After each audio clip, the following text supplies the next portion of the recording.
Well, as the weather gets warmer, you can bet that the crabbers along Maryland's eastern shore are preparing for their big season. But this year, they're facing a major obstacle: not enough workers because of tighter restrictions on immigration.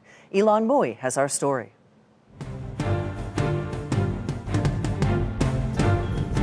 Crabbers have worked the docks here on Hoopers Island, Maryland for generations, hauling in live crabs and picking steamed ones. To get that famous jumbo lump meat, DW Hall relies on about 24 women from Mexico to pick it by hand. The workers are here on temporary H-2B visas. Owner Brian Hall says he was lucky to get their paperwork approved. There were so many applications, he had to enter a federal lottery.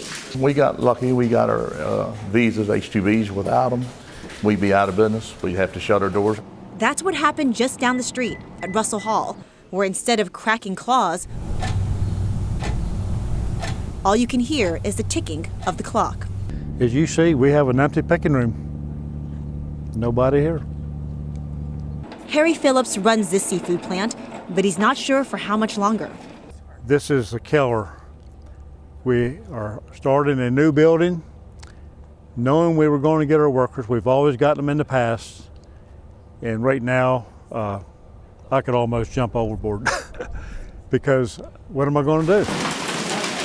Businesses here say they can't find locals to take these jobs. The work can be grueling.